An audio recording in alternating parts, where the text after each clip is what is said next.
From the moment Alexander the Great was born in Pella in 356 BC, his life seemed destined for greatness or destruction. The son of the powerful King Philip II of Macedon and the fiercely ambitious Olympias, Alexander grew up surrounded by war, ambition, and whispers that he was no ordinary child, but chosen by the gods. While other princes lived in comfort, he was shaped by discipline and brilliance under the guidance of Aristotle, who filled his mind with philosophy, science, and the idea that greatness was not inherited, was taken. By the age of 18, Alexander had already proven himself on the battlefield at the Battle of Chaeronea, where his fearless cavalry charge shattered enemy lines and revealed a commander far beyond his years. But his true test came suddenly, when his father was assassinated, and Alexander, just 20 years old, inherited a kingdom surrounded by enemies and rebellion. Where others might have hesitated, he moved with ruthless speed, crushing uprisings and sending a chilling message to Greece by destroying Thebes, proving that his rule would not be challenged. Yet Alexander's ambitions stretched far beyond Greece. In 334 BC, he crossed into Asia, launching a daring campaign against the vast Persian Empire ruled by Darius III, a force many believed was impossible to defeat. But at the Battle of Granicus, Alexander defied the odds, leading from the front and turning the tide with sheer audacity. And just a year later, at the Battle of Issus, he faced Darius himself and won, forcing the Persian king to flee. With each victory, Alexander was no longer just a king. He was becoming a legend, a man driven by an unshakable belief that he was destined to rule the world. His rise was not built on luck alone, but on bold decisions, relentless ambition, and a willingness to risk everything in pursuit of glory. By the time he reached the height of his power, Alexander had transformed from a young prince into one of history's most unstoppable conquerors, proving that sometimes the most dangerous weapon is not an army, but a mind that refuses to believe in limits.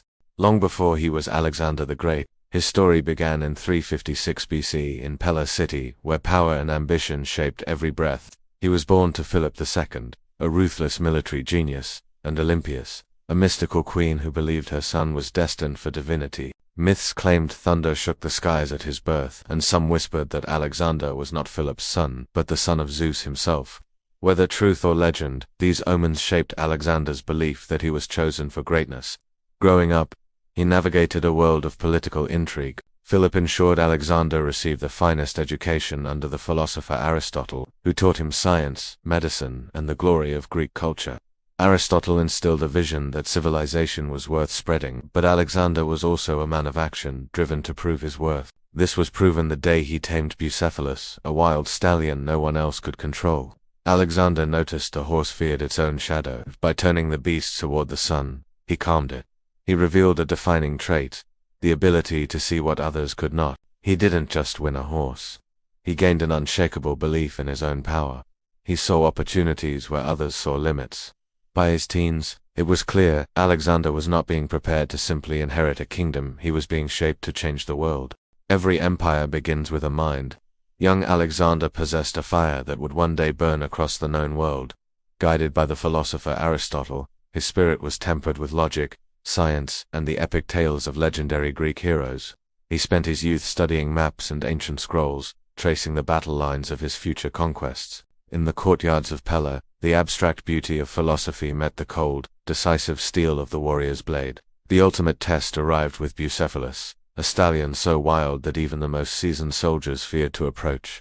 Alexander saw the truth. He turned the horse toward the sun, banishing the shadow that had caused its terror. As he rode, his father Philip realized that Macedonia was a kingdom too small for a boy of such destiny.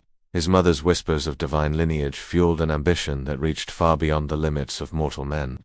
Reaching adulthood, Alexander stood as a master of strategy, his gaze fixed on the vast horizons of the East. His path left behind libraries and cities, sowing the seeds of Greek civilization into the soil of distant lands. A brilliant tactician and a fearless leader, he led his cavalry into the heart of history with unmatched focus. Alexander the Great, not just a king, but the architect of an empire that reshaped the world forever. 336 BC, the air in the theater of IJ is thick with celebration, then shattered by a single, fatal blow. King Philip II, the architect of Macedonian power, is dead. In a heartbeat, the world is changed. As the king's blood cools, a vacuum of power opens. The empire Philip built teeters on the brink of collapse. In every corner of the palace, whispers of betrayal grow into plots. Rival nobles circle like vultures, ready to seize the throne. But standing in the shadow of the fallen king is a young man of 20, Alexander. To his enemies, he is a child to be brushed aside. To his soldiers, he is their only hope. He does not wait for fate, he seizes it with iron resolve. The purge begins. With ruthless speed, Alexander silences the dissenters, the palace gates are locked, and the internal threats are eliminated. By dawn, there is no doubt. There is only one king of Macedon. The boy has become a ruler. But the storm is spreading. To the south, the Greek city-states rise in rebellion, believing the Macedonian yoke has finally weakened. They expected a diplomatic plea. They received a thunderous response. Alexander leads his cavalry on a march that defies belief. The time of Philip has ended. The era of the conqueror begins. He looks toward a horizon that will soon bear his name. History will remember his name, and the world will never be the same again. The dawn of Alexander the Great has arrived. His campaign reached a dramatic climax in the ancient city of Thebes, which had openly defied him, convinced that the young king lacked the strength to respond. What followed was not just a battle, it was a calculated act of dominance that would echo across the Greek world. Alexander besieged the city, broke through its defenses, and in a brutal display of power, destroyed Thebes almost entirely, sparing only temples and a few loyal allies. The message was unmistakable: resistance would not be tolerated, and the new king was every bit as formidable as his father, if not more so. The shock of Thebes' destruction sent waves of fear throughout Greece, forcing other city-states to submit without further resistance. In a matter of months, Alexander had transformed a moment of vulnerability into one of absolute authority. He was no longer seen as an untested youth, but as a decisive and unstoppable ruler capable of crushing opposition without hesitation. This sudden rise was not built on inheritance alone, it was forged through bold action, calculated brutality, and an unyielding determination to secure his power at any cost. And as the dust settled, one thing became clear: the young king who had taken the throne amid chaos had not only survived, he had emerged stronger, more feared, and ready to turn his attention toward a far greater ambition that lay beyond Greece. The rise of Alexander the Great to the throne was not a moment of triumph, it was a moment of danger, uncertainty, and deadly urgency. In 336 BC, his father, Philip II of Macedon, was suddenly assassinated under mysterious circumstances, throwing the entire kingdom into chaos. What should have been a smooth transition of power instead became a race for survival. As enemies both inside and outside Macedon saw an opportunity to strike, at just 20 years old, Alexander found himself surrounded by threats, rival claimants to the throne, rebellious Greek city-states eager to break free, and powerful nobles who doubted whether someone so young could hold the kingdom together. In such a fragile moment, hesitation would have meant collapse. But Alexander did the opposite. He acted with ruthless speed and precision.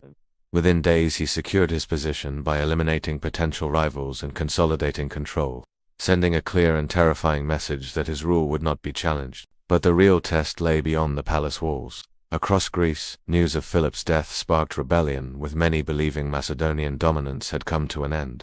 Determined to prove them wrong, Alexander moved swiftly south with his army, confronting unrest before it could grow into full-scale revolt.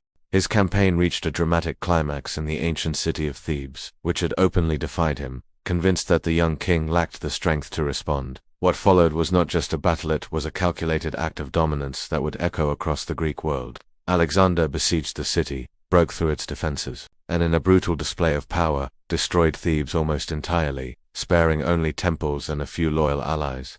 The message was unmistakable: resistance would not be tolerated, and the new king was every bit as formidable as his father, if not more so. The shock of Thebes' destruction sent waves of fear throughout Greece, forcing other city-states to submit without further resistance. In a matter of months, Alexander had transformed a moment of vulnerability into one of absolute authority. He was no longer seen as an untested youth, but as a decisive and unstoppable ruler capable of crushing opposition without hesitation. This sudden rise was not built on inheritance alone. It was forged through bold action, calculated brutality, and an unyielding determination to secure his power at any cost. And as the dust settled, one thing became clear: the young king who had taken the throne amid chaos had not only survived, he had emerged stronger, more feared, and ready to turn his attention toward a far greater ambition that lay beyond Greece. After the sudden death of King Philip II, a dark cloud of uncertainty and tension looms over the kingdom of Macedonia. Amidst whispers of doubt, the young Alexander stands resolute, his eyes fixed on a future that must be forged in iron and blood. But in the south, the city-state of Thebes sees opportunity in the crown's transition, sparking a defiant fire of open rebellion. Macedonian banners are torn down as Theban rebels arm themselves, publicly challenging the legitimacy of their new, untested king. Thebes becomes the epicenter of a growing revolt that threatens to unravel the fragile unity of the entire Greek world. Alexander's response is lightning fast. He does not hesitate, immediately marching his elite army across the rugged, treacherous northern terrain. Leading the vanguard, the king and his companion cavalry cover vast distances with a speed that defies all military logic. Before the Thebans can even bolster their defenses, the Macedonian army arrives at their gates, far sooner than anyone expected. Standing before the walls of Thebes, Alexander proves that his shadow already stretches across the pages of history. The legend begins. His arrival was so sudden that it shocked the rebels, shattering their assumption that they had time to prepare.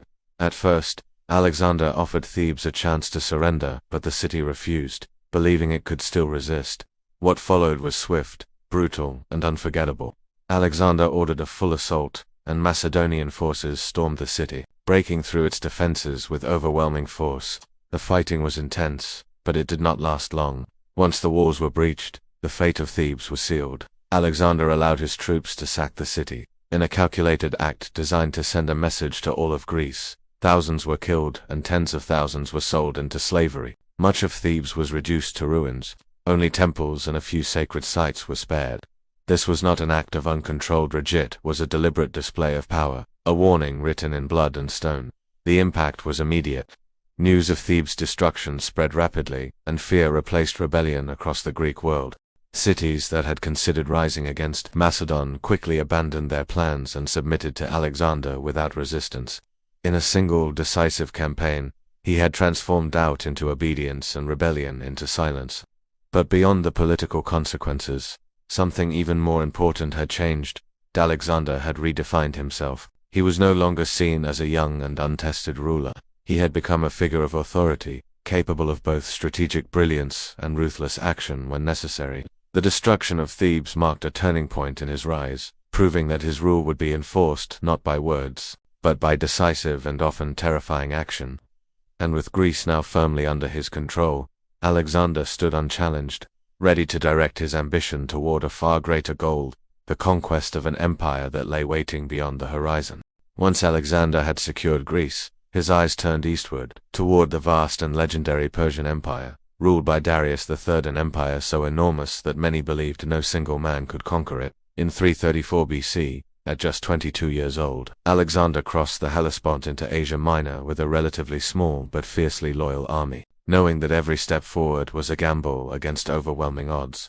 The Persian forces vastly outnumbered him, but Alexander relied on speed, strategy, and the element of surprise. His first encounter came at the Battle of Granicus, establishing his momentum. Only a year later, at the Battle of Issus, he faced Darius III himself, the ruler of one of the largest empires the world had ever seen.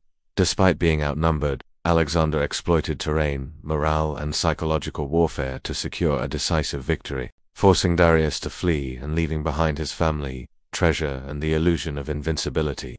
With every triumph, Alexander's confidence and the fear he inspired grew exponentially. He was no longer just a king or general. He had become a symbol of unstoppable force, a man whose ambition and tactical genius and personal courage made him nearly invincible in the eyes of both allies and enemies. His campaigns across Asia Minor and Syria were characterized by relentless movement, lightning-fast strikes, and the kind of strategic innovation that historians would study for centuries. Cities surrendered before he even arrived, armies disbanded at his approach, and those who dared resist often paid the ultimate price. By the time he secured victory at Isthmus, it was clear that Alexander's rise was not temporary, it was a tidal wave of ambition, with skill and sheer willpower that no empire could withstand. The young king of Greece became a conqueror, challenging the mightiest empire on earth. Alexander had transformed into a figure whose name would echo through history, unstoppable in both vision and action. His campaigns would set the stage for a world forever changed by the ambition of a single extraordinary man. With each victory, Alexander's reputation grew from fearsome to legendary, and by the time he marched deeper into Persian territory, he had become more than a king here, was a force of nature. At the Battle of Gaugamela, facing Darius III again and an army that dwarfed his own, Alexander's brilliance and audacity turned impossible odds into a decisive triumph. He personally led the charge at the center of the battlefield, coordinating his phalanx and cavalry with such precision that the massive Persian forces crumbled under the pressure of his strategic genius. Each city he conquered, Babylon, Susa, and Persepolis, fell not just to his army, but to his unrelenting psychological dominance, leaving a trail of awe and fear that spread faster than any message could travel. Yet Alexander's victories were more than territorial, they were transformative. He fused cultures, encouraged marriages between his soldiers and local women, adopted Persian customs to unify his empire, and inspired loyalty through his courage and vision, showing the world that he was not merely a conqueror, but a leader capable of creating a new order from the chaos of war.